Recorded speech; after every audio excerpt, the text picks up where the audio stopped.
रात के 2 बजे थे। दिल्ली के बाहरी इलाके में एक पुरानी हवेली खड़ी थी जिसे लोग सालों से खाली मानते थे। नाम था काले कुएं वाली हवेली। कहते थे कि वहाँ एक कुआं है जो कभी सूखता नहीं और उसमें कुछ ऐसा है जो रात को आवाज़ें देता है। लेकिन आज रात उस हवेली में रोशनी जल रही थी। आरव नाम का एक युवा लड़का वहाँ पहुँचा। उम्र 28 साल, जर्नलिस्ट। वह पिछले 3 महीनों से एक पुरानी घटना की तहकीकात कर रहा था। 15 साल पहले इसी हवेली में एक अमीर परिवार के 3 सदस्य रहस्यमय तरीके से गायब हो गए थे। पुलिस ने केस बंद कर दिया था, लेकिन आरव को लगता था कि सच कहीं छिपा है। उस रात आरव ने हवेली का ताला तोड़ा और अंदर घुस गया। टॉर्च की रोशनी में धूल भरी सीढ़ियाँ, टूटी हुई दीवारें और पुरानी तस्वीरें दिख रही थीं। सबसे ऊपर वाले कमरे में पहुंचकर उसने देखा एक बड़ा सा लकड़ी का दरवाज़ा जिस पर ताला नहीं था बल्कि चेन लगी हुई थी। चेन नई लग रही थी, जैसे किसी ने हाल ही में लगाई हो। आरव ने चेन तोड़ी और दरवाज़ा खोला। अंदर घुप अंधेरा, लेकिन जैसे ही वह अंदर कदम रखा दरवाज़ा अपने आप बंद हो गया। क्लिक की आवाज़ आई। आरव घबरा गया। उसने दरवाज़ा खोलने की कोशिश की, लेकिन अब वह बंद था। बाहर से कोई आवाज़ नहीं आ रही थी। कमरे में सिर्फ एक पुरानी मेज़ थी और उस पर एक डायरी पड़ी थी। आरव ने डायरी उठाई। उसकी पहली पन्ने पर लिखा था, मैंने गलती कर दी, मैंने सच देख लिया, अब वो मुझे नहीं छोड़ेगा। डायरी उस परिवार के मुखिया श्रीकांत जी की थी। उन्होंने लिखा था, 15 साल पहले मैंने एक गलत फैसला लिया। मेरे बेटे रोहन को पता चल गया था कि मैंने कंपनी के पैसे गबन किए हैं। वह पुलिस जाने वाला था। मैंने उसे रोकने के लिए मैंने उसे नहीं मारा, लेकिन उस रात जब मैंने उसे कमरे में बंद किया वह चीखता रहा, फिर अचानक चुप हो गया। मैंने दरवाज़ा खोला तो वह गायब था। मेरी पत्नी और बेटी भी उसी रात गायब हो गईं। मैं जानता हूँ यह उस कमरे का श्राप है। यह कमरा जीवित है। आरव की सांसें तेज हो गईं। उसने आगे पढ़ा, हर पूर्णिमा की रात कमरा एक शिकार ढूंढता है। जो भी यहाँ आता है उसे अंदर बंद कर देता है और फिर वह उसे अपने अंदर समा लेता है। मैंने कोशिश की, लेकिन मैं बच नहीं पाया। अब मैं यहाँ हूँ, हमेशा के लिए। अचानक कमरे की दीवारों से फुसफुसाहट शुरू हो गई, जैसे कोई कई आवाज़ें एक साथ बोल रही हों। तुम भी हमारे साथ रहोगे, हमेशा। आरव ने टॉर्च चारों तरफ घुमाई।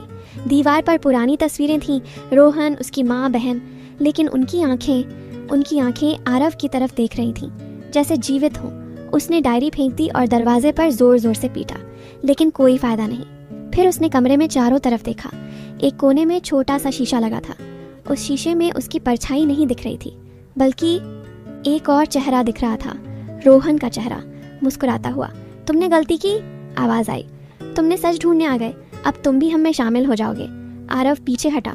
उसका दिल जोर जोर से धड़क रहा था। तभी उसे याद आया, डायरी में एक जगह लिखा था, कमरे का राज कुएं में है, कुएं में जो है वही सच है। आरव ने कमरे के बीच में एक छोटा सा छेद देखा, जैसे फर्श में कोई ढक्कन हो। उसने उसे खींचा। नीचे सीढ़ियाँ थीं। वह नीचे उतरा। वहाँ एक छोटा सा कमरा था और बीच में एक पुराना कुआं, लेकिन कुएं का पानी नहीं था, बल्कि काला अंधेरा था, जैसे कोई गहरा गड्ढा। उसने टॉर्च डाली। नीचे कुछ चमक रहा था, एक लॉकेट, रोहन का लॉकेट। आरव ने उसे उठाने के लिए हाथ बढ़ाया, लेकिन जैसे ही उसका हाथ कुएं के किनारे को छुआ, पूरी सी हवेली हिलने लगी, दीवारें चीखने लगीं। तुमने छुआ, अब तुम हमारे हो, आवाज़ें गूंजी। आरव समझ गया, यह कमरा नहीं, यह कुआं जीवित था। यह हर पूर्णिमा किसी को अपनी ओर खींचता था, और जो भी कुएं को छूता वह हमेशा के लिए गायब हो जाता। लेकिन आरव हारा नहीं। उसने सोचा, अगर यह श्राप है तो सच से ही टूटेगा। उसने जोर से चिल्लाया, मैं जानता हूँ सच। श्रीकांत जी ने गबन किया था, लेकिन उन्होंने किसी की हत्या नहीं की। रोहन ने खुद को कुएं में झोंक दिया था क्योंकि वह अपने पिता के अपराध से शर्मिंदा था। तुम्हारा श्राप झूठ पर टिका है।